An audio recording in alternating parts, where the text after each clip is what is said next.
Hi hello ನಮಸ್ತೆ, welcome to my YouTube channel. ನಾನು ನಿಮ್ಮ ಪ್ರೀತಿಯ ಗಗನ.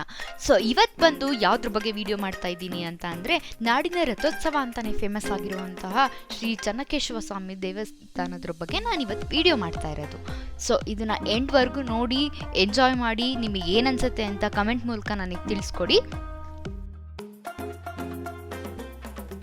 ಸೊ ಇಲ್ಲಿ ನಡೀತಾ ಇರೋದು ಏನಪ್ಪ ಅಂತಂದರೆ, ಹನುಮಂತನ ಉತ್ಸವಕ್ಕೆ ಎಲ್ಲನೂ ಪ್ರಿಪ್ರೇಷನ್ ಮಾಡ್ತಾ ಇದ್ದಾರೆ. ಸೊ ಇದರಲ್ಲಿ ನೀವು ನೋಡ್ತಾ ಇರ್ಬೋದು, ಶ್ರೀ ಚೆನ್ನಕೇಶವ ಸ್ವಾಮಿ ಉತ್ಸವ ಮೂರ್ತಿನ ಇಲ್ಲಿ ಹನುಮಂತನ ಮೇಲೆ ಕೂರಿಸ್ತಾ ಇದ್ದಾರೆ. ಸೊ ಅಂದರೆ ಇವತ್ತು ಹನುಮಂತೋತ್ಸವ. ಇಲ್ಲಿ ತುಂಬ ಉತ್ಸವಗಳು ಕೂಡ ನಡೆಯುತ್ತೆ. ಯಾಕಂದರೆ ಆ ವೀಕ್ ಪೂರ್ತಿ ಜಾತ್ರೆ ಕಳೆ ಇರುತ್ತೆ. ಒಂದೊಂದು ದಿನ ಒಂದೊಂದು ಉತ್ಸವ ನಡೆಯುತ್ತೆ. ಇವತ್ತು ಹನುಮಂತೋತ್ಸವದ ನಾನು ನಿಮಗೆ ತೋರಿಸ್ಕೊಡ್ತಾ ಇದ್ದೀನಿ. ಸೊ ನೀವು ಇದರಲ್ಲಿ ನೋಡ್ಬೋದು ಹೇಗೆಲ್ಲ ಪ್ರಿಪ್ರೇಷನ್ಸ್ ಮಾಡ್ಕೋತಾ ಇದ್ದಾರೆ ಅಂತ. ಸೊ ಇವಾಗ ಹಾರ ಬರ್ತಾ ಇದೆ ಹನುಮಂತಂಗೆ, ತುಂಬ ದೊಡ್ಡ ಹಾರ. ಅದು ಎಲ್ಲಿಂದಪ್ಪ ಬರ್ತಾ ಇದೆ ಅಂತಂದರೆ, ಲಕ್ಷ್ಮೀಪುರದ ಮಾರುತಿ ಯುವಕರ ಸಂಘದಿಂದ. ಸೊ ಆ ಹಾರನ ಆಂಜನೇಯ ಸ್ವಾಮಿಗೆ ಹಾಕ್ಲಿಕ್ಕೆ ತೊಗೊಂಡ್ಬರ್ತಾ ಇದ್ದಾರೆ.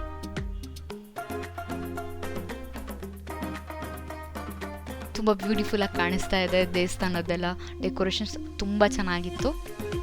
ಇದು ಯಾವ ಟೈಮಲ್ಲಿ ನಡೀತಾ ಇದೆ ಅಂತಂದರೆ, ರಾತ್ರಿ 1 ಗಂಟೆ ಟೈಮಲ್ಲಿ ನಡೀತಾ ಇರೋವಂಥದ್ದು.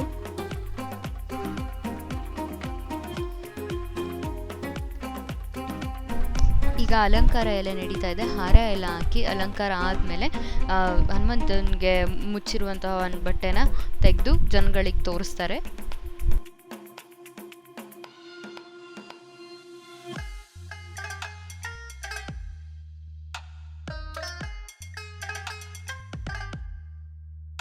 ಸೊ ನೆಕ್ಸ್ಟ್ ಇವಾಗ ಬಂದು ಆರತಿ ಬೆಳಗ್ತಾ ಇದ್ದಾರೆ ದೇವ್ರಿಗೆ.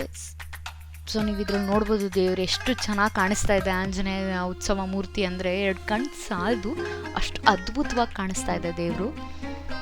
ಸೊ ರಾತ್ರಿ 1:15 ಎಷ್ಟು ಜನಸಾಗರ ಸೇರಿದೆ ದೇವಸ್ಥಾನ ಹತ್ರ ಅಂತ ನೀವು ನೋಡ್ಬೋದು. ಸೊ ಆರತಿ ಆದ ನಂತರ ನೆಕ್ಸ್ಟ್ ಇವಾಗ ಟ್ರ್ಯಾಕ್ಟರ್ ಹೊರಡ್ತಾ ಇದೆ.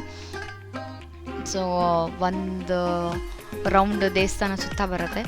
ಇದನ್ನು ಯಾರು ನಡೆಸ್ಕೊಡ್ತಾರಪ್ಪ ಅಂತ ಅಂದರೆ, ಇದನ್ನು ಶಾನ್ ಬೋಗ್ರು ನಡೆಸ್ಕೊಡೋ ಅಂಥದ್ದು. ಸೊ ಇವ್ರ ಕೆಳಗಡೆ ಬಂದುಬಿಟ್ಟು ಇವ್ರಿಗೆ ಸಾಥ್ ಕೊಡೋರು ಯಾರು ಅಂತಂದರೆ, ಪಟೇಲರು, ಅಡ್ಡೆಗಾರರು, ಮೂಲೆಗಾರರು ಅಂತ ಬರ್ತಾರೆ. ಸೊ ಇದೆಲ್ಲ ದೇವಸ್ಥಾನದ ಪ್ರತೀತಿ. ಇದು 700 ವರ್ಷ ಹಿಂದಿನಿಂದನೂ ನಡ್ಕೊಂಡ್ಬಂದಿರೋ ಅಂಥದ್ದು. ಸೊ ದೇವರು ಬಂದು ಇದು ರಾಜ ಬೀದಿಗಳಲ್ಲಿ ಉತ್ಸವ ನಡೆಯುತ್ತೆ. ಅದು 8 ಬೀದಿ ಇರುತ್ತೆ. ಆ 8 ಬೀದಿಗಳಲ್ಲೂ ಉತ್ಸವ ನಡೆದು ಕೊನೆಗೆ ವೈಕುಂಠ ಬೀದಿಗೆ ಬಂದು, ಸೊ ನೆಕ್ಸ್ಟ್ ಇವಾಗ ದೇವಾಲಯಕ್ಕೆ ಬರ್ತಾ ಇದೆ. ಸೊ ಇದು ಮುಕ್ತಾಯವಾಗಿದ್ದು ಎಷ್ಟು ಗಂಟೆಗೆ ಅಂತ ಅಂದರೆ, ಬೆಳಗಿನ ಜಾವ 4 ಗಂಟೆ ತನಕ.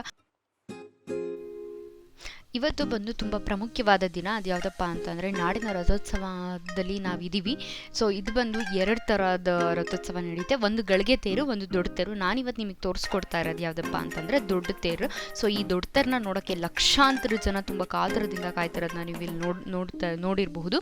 ಮುಂದೆ ಬಂದುಬಿಟ್ಟು ಇದು ತುಂಬ 700 ವರ್ಷಗಳಿಂದನೇ ಈ ಥರ ಪ್ರತೀತಿ ಇದೆ. ಏನಕ್ಕಪ್ಪ ಅಂತಂದರೆ, ಇಲ್ಲಿ ಇದೆಲ್ಲ ರೆಡಿ ಮಾಡಿಟ್ಟಿರೋದು ನಾಡು ಪಟೇಲರುಗಳು ಬಂದು ಕೂತ್ಕೊಳ್ಳಿಕ್ಕೆ. ಇದು 700 ವರ್ಷದ ಪ್ರತೀತಿ. ಹಳ್ಳಿ ಕಟ್ಟೆ ನೀವು ಹಿಂದಿನ ಕಾಲದಲ್ಲೆಲ್ಲ ಕೇಳಿರ್ತೀರ ಅನ್ಸುತ್ತೆ. ಮೀನ್ಸ್ ನಿಮ್ಮ ಅಜ್ಜಿ ತಾತ ಎಲ್ಲರೂ ಹೇಳಿರ್ತಾರೆ, ನಾಡಿಲ್ ಪಟೇಲ್ರೇ ಪಂಚಾಯಿತಿ ನಡೆಸಿ ಒಂದು ಊರಿಂದು ನ್ಯಾಯ ತೀರ್ಮಾನ ಮಾಡ್ತಿರ್ತಾರಲ್ಲ. ಸೊ ಅದನ್ನೆಲ್ಲ ನೀವು ನಿಮ್ಮ ಅಜ್ಜಿ ತಾತ ಅವ್ರ ಕಡೆಯಿಂದ ಕತೆಗಳ ಮೂಲಕ ನೀವು ಕೇಳಿರ್ತೀರ. ಬಟ್ ಈಗಿನ ಕಾಲದಲ್ಲಿ ಅದನ್ನೆಲ್ಲ ನೋಡೋದು ಸ್ವಲ್ಪ ಕಡಿಮೆ ಏನು ತುಂಬಾ ಕಡಿಮೆ. ಸೊ ಇದರಿಂದ ನೀವು ಇದನ್ನು ಸ್ವಲ್ಪ ನೋಡ್ಬೋದು. ಎಲ್ಲರೂ ಯಾಕಪ್ಪ ಎಷ್ಟೊಂದು ರೆಡಿಯಾಗಿ ಬಂದಿದ್ದಾರೆ ಅಂತ ನೋಡ್ತಾ ಇದ್ದೀರಾ. ಒಂದೊಂದು ಊರಿಂದನೂ ನಾಡು ಪಟೇಲರಾಗಿ ರೆಡಿಯಾಗಿ, ಅಂದರೆ ಗಂಡಿನ ಥರ ರೆಡಿಯಾಗಿ, ಯಾವುದೇ ಮಂದಿ ಮದುವೆ ಕಾರ್ಯಕ್ರಮದಲ್ಲಿ ಗಂಡುಗಳೆಲ್ಲ ರೆಡಿ ಮಾಡ್ತಾರಲ್ಲ, ಸೊ ಆ ಥರ ರೆಡಿಯಾಗಿ ಬಂದು ಕೂತಿರೋವಂಥ ಸನ್ನಿವೇಶ.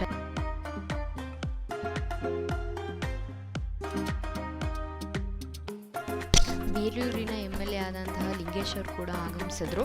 ಸೊ ಆಗಮನ ಮಾಡಿಬಿಟ್ಟು ಇಲ್ಲಿ ನಾಡಿನ ಪಟೇಲರನ್ನೆಲ್ಲರನ್ನು ಕೂಡ ಮಾತಾಡಿಸಿ ಅವರ ಯೋಗಕ್ಷೇಮವನ್ನು ವಿಚಾರಿಸ್ಕೊಂಡು ಅವರು ಕೂಡ ಹೊರಟರು.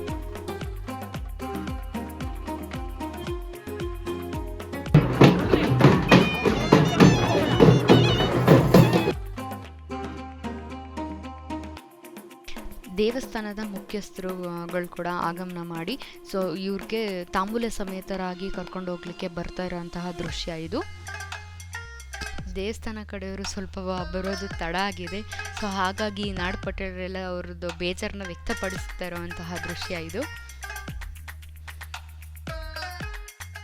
ಸೊ ಯಾರ್ಯಾರೆಲ್ಲ ಬರ್ತಾರೆ ಅಂತ ಅಂದರೆ ದೇವಸ್ಥಾನದ ಮುಖ್ಯಸ್ಥರು ಬರ್ತಾರೆ, ತಹಸೀಲ್ದಾರರು ಕೂಡ ಬಂದು ತಾಂಬೂಲ ಸಮೇತರಾಗಿ ದಯವಿಟ್ಟು ನೀವು ಬಂದು ಈ ನಮ್ಮ ದೇವಸ್ಥಾನದ ಚೆನ್ನಕೇಶವ ಸ್ವಾಮಿ ರಥೋತ್ಸವನ ನಡೆಸ್ಕೊಳ್ಳೋಕ್ಕೆ ಒಂದು ಚಾಲನೆ ಕೊಡಬೇಕು ಅನ್ನೋದ್ರ ಮೂಲಕ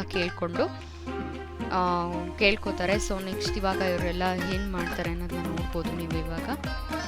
ಸೊ ವೀಳ್ಯ ಮುಟ್ಟಿಸಿದ್ರು ಮೀನ್ಸ್ ಒಂದು ಒಪ್ಪಿಗೆ, ಒಂದು ಓಕೆ ನಾವು ಬರ್ತೀವಿ, ಈ ಕಾರ್ಯಕ್ರಮ ನಡೆಸ್ಕೊಡ್ತೀವಿ ಅನ್ನೋದನ್ನ ಈ ಥರ ಹಳೆ ಕಾಲದಲ್ಲೆಲ್ಲ ಮಾಡ್ತಾಯಿದ್ರು. ಒಂದು ವೀಳ್ಯ ಮುಟ್ಟಿಸ್ಕೊಂಡು ಒಂದು ಚಾಲನೆಯನ್ನು ಕೊಡ್ತೀವಿ ಅನ್ನೋ ಥರ. ಸೊ ಈ ದೃಶ್ಯನೂ ಅದೇ ರೀತಿ ನಡೀತಾ ಇರೋವಂಥದ್ದು. ಸೊ ಅವರು ಪಟೇಲ್ರವರು 7 ವರ್ಷಗಳಿಂದ ಸಮೇತ ಇದನ್ನು ನಡೆಸ್ಕೊಂಡು ಬಂದಿದ್ದಾರೆ. ಏನಪ್ಪ ಅಂತ ಅಂದರೆ ಅವ್ರವ್ರ ಊರಿಂದ ಜನರನ್ನೆಲ್ಲ ಕರ್ಕೊಂಡು ಕಾಲ್ನಡಿಗೆ ಮೂಲಕ ಬೇಲೂರು ತನಕ ನಡ್ಕೊಂಡು ಬರ್ತಾರೆ. ತುಂಬ ವಿಜೃಂಭಣೆಯಿಂದ ಇರುತ್ತೆ. ಅದು ಕೂಡ ಕಹಳೆ, ಡೋಲು, ಆ ಛತ್ರಿ ನೀವೆಲ್ಲ ನೋಡ್ತಾ ಇರ್ಬೋದು, ಆ ಛತ್ರಿ ಎಲ್ಲ ಎಷ್ಟು ಚೆನ್ನಾಗಿದೆ ಅಂತ ಹೇಳಿ. ಸೊ ಆ ಥರ ತುಂಬ ಇದರಿಂದ ವಿಜೃಂಭಣೆಯಿಂದ ಕೂಡ ಬರ್ತಾರೆ. ಇವಾಗ ದೇವಾಲಯದ ಹತ್ರಕ್ಕೆ ಬಂದಾಯಿತು. ಸೊ ತೇರಿನ ಹತ್ರ ಬರ್ತಾ ಇದ್ದಾರೆ. ಮೊದಲು ಏನಾಗತ್ತಪ್ಪ ಅಂತಂದರೆ ಇವಾಗ ನೀವು ಇದರಲ್ಲಿ ನೋಡ್ಬೋದು, ಹಣ್ಣು ಕಾಯಿ ಮೇಲೆ ಹೋಗ್ತಾ ಇದೆ. ನಾಡಿನ ಪಟೇಲ್ರಗಳದ್ದು ಅವ್ರ ಮನೆಯದ್ದು ಹಣ್ಣು ಕಾಯಿ, ಹೂವು, ಹಾರ ಅದನ್ನೆಲ್ಲ ಮೇಲೆ ಕಳಿಸ್ತಾರೆ. ಸೊ ಶ್ರೀ ಚೆನ್ನಕೇಶವ ಸ್ವಾಮಿಗೆ ಹಣ್ಣು ಕಾಯಿ ಮಾಡಿಸ್ಕೊಂಡು ಅದಾದಮೇಲೆ ಅವ್ರಿಗೆ ಆರತಿನ ಇಡೀ ನಾಡಿನ ಜನಕ್ಕೆ ಬಂದು ತೋರಿಸ್ಕೊಂಡು, ಸೊ ಅದನ್ನು ನಾಡು ಪಟೇಲರು ಬಂದು ಚಾಲನೆ ಕೊಡೋದ್ರ ಮೂಲಕ ಇದು ರಥೋತ್ಸವ ಸ್ಟಾರ್ಟ್ ಆಗುತ್ತೆ. ಇವಾಗ ಹಣ್ಣು ಕಾಯೆಲ್ಲ ಆಗಿ ಕೆಳಗಡೆ ಬರ್ತಾ ಇದೆ. ಸೊ ನಗಾರಿ ಬಾರಿಸುವುದರ ಮೂಲಕ ನಮ್ಮ ನಾಡಿನ ರಥೋತ್ಸವ ಚಾಲನೆ ಆಗುತ್ತೆ. ಏನಪ್ಪ ಅದು ಅಷ್ಟೊಂದು ಬಾಳೆಹಣ್ಣೆಲ್ಲ ಹೊಡಿತಾ ಇದ್ದಾರೆ ಅಂತ ನೋಡ್ತಾ ಇದ್ದೀರಾ. ಸೊ ಅದಕ್ಕೆ ಬಂದ್ಬಿಟ್ಟು ಬಾಳೆಹಣ್ಣಿಗೆ ಒಂದು ದವನನ ಚುಚ್ಚಿ ಅದನ್ನು ಒಡೆಯೋದು ಮೀನ್ಸ್ ಅದಕ್ಕೆ ರಥಕ್ಕೆ ಮುಟ್ಟಿದ್ರೆ ನಾವು ಮನ್ಸಲ್ಲಿ ಕೇಳ್ಕೊಂಡಿರೋದು ಆಗತ್ತೆ ಅಂತ ಎಲ್ಲರೂ ನಂಬಿಕೆ. ದೇವಸ್ಥಾನದ ಒಂದು ಸುತ್ತು ಬರುತ್ತೆ ತೇರು, ಯಾಕಂದರೆ ಗಳಿಗೆ ತೇರಲ್ಲಿ ಅರ್ಧಕ್ಕೆ ತಗೊಬಂದು ಒಂದು ಮೂಲೆಗೆ ನಿಲ್ಲಿಸಿರ್ತಾರೆ. ಸೊ ದೊಡ್ಡ ತೇರಿನ ದಿನ 3 ಮೂಲೆನ ಕವರ್ ಮಾಡಿಕೊಂಡು ಲಾಸ್ಟಿಗೆ ಬರೋ ಅಂಥ ದೃಶ್ಯ ಇದು. ನಾವೆಲ್ಲ ನಿಂತ್ಕೊಂಡು ವಾವ್ ಎಷ್ಟು ಚೆನ್ನಾಗಿದೆ ರಥೋತ್ಸವ, ಎಷ್ಟು ಚೆನ್ನಾಗಿ ಬರ್ತಾ ಇದೆ ಅಂತ ಫೀಲ್ ಮಾಡ್ತಾ ಇರ್ತೀವಿ. ಬಟ್ ಅದ್ರ ಹಿಂದಿನ ಕಷ್ಟ ಅಲ್ಲೇ ಇದ್ದವ್ರಿಗೆ ಗೊತ್ತಿರುತ್ತೆ. ಸೊ ನೀವು ಇದ್ರಲ್ಲಿ ನೋಡ್ಬೋದು ಎಷ್ಟು ಕಷ್ಟ ಪಡ್ತಾ ಇದ್ದಾರೆ ಅಂತ ಹೇಳ್ಬಿಟ್ಟು. ಇಲ್ಲಿ ರಥನ ಒಂದು ಮೂಲೆಯಿಂದ ಸ್ವಲ್ಪ ಟರ್ನ್ ಮಾಡೋದಕ್ಕೆ ಪ್ರಯತ್ನ ಪಡ್ತಿದ್ದಾರೆ. ಸೊ ಎಷ್ಟು ಕಷ್ಟ ಆಗ್ತಿದೆ ಅವ್ರಿಗೆ.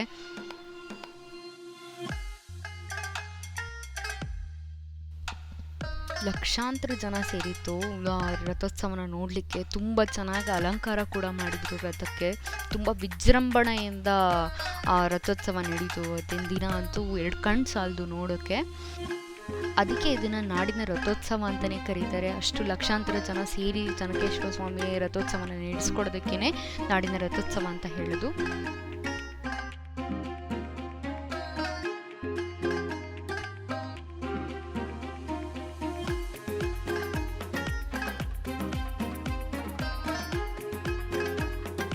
ಬನ್ನಿ ಇವಾಗ ಅವತ್ತಿನ ದಿನ ರಥೋತ್ಸವ ಆದ ನಂತರ ದೇವಸ್ಥಾನದ ಒಳಗಡೆ ಎಲ್ಲ ಹೇಗಿರುತ್ತೆ ಅಂತ ನಾವು ಇವತ್ತು ನೋಡೋಣ. ನೀವು ನೋಡ್ಬೋದು ಎಷ್ಟು ಚೆನ್ನಾಗಿ ಎಲ್ಲ ರಥೋತ್ಸವ ಆದಮೇಲೆ ರೆಸ್ಟ್ ಮಾಡಿಕೊಂಡೆಲ್ಲ ಒಳಗಡೆ ಕೂತಿದ್ದಾರೆ. ಸೊ ಅಷ್ಟು ಜನ ಇರುತ್ತೆ.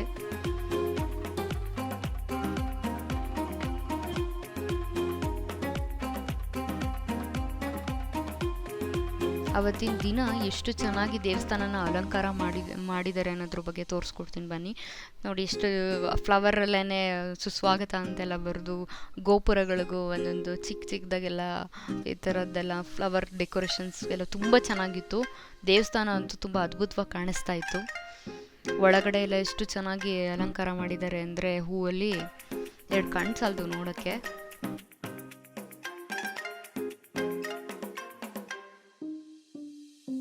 ಅವತ್ತಿನ ದಿನ ಒಳಗಡೆ ಎಲ್ಲ ದೇವ್ರನ್ನೆಲ್ಲ ತೋರ್ಸೋಕ್ಕೆ ಫೋಟೋಗ್ರಫಿ ಎಲ್ಲ ಅಲೌಡ್ ಇಲ್ಲ. ಆದರೂ ಕೂಡ ಸ್ವಲ್ಪ ವಿಡಿಯೋ ಕ್ಯಾಪ್ಚರ್ ಮಾಡ್ಕೊಂಡಿದ್ದೀನಿ. ತುಂಬ ಚೆನ್ನಾಗಿ ಕಾಣಿಸ್ತಾ ಇತ್ತು ದೇವರು ಕೂಡ. ಅದಕ್ಕೆ ಅಲಂಕಾರನೂ ತುಂಬ ಅದ್ಭುತವಾಗಿ ಮಾಡಿದರು. ನಿಮಗೆ ಈ ವಿಡಿಯೋ ಇಷ್ಟ ಆಗಿದ್ದಲ್ಲಿ ದಯವಿಟ್ಟು ನನ್ನ ಚಾನಲ್ನ ಸಬ್ಸ್ಕ್ರೈಬ್ ಮಾಡಿ, ಲೈಕ್ ಮಾಡಿ, ಹಾಗೆ ಶೇರ್ ಮಾಡಿ, ಹಾಗೆ ಬೆಲ್ ಐಕನ್ ಕೂಡ ಪ್ರೆಸ್ ಮಾಡಿ. ನಿಮ್ಗೇನಾದರೂ ಅನಿಸಿಕೆಗಳಿದ್ದರೆ ದಯವಿಟ್ಟು ನನಗೆ ಕಮೆಂಟ್ ಮೂಲಕ ನೀವು ಹೇಳ್ಕೋಬೋದು. Thank you.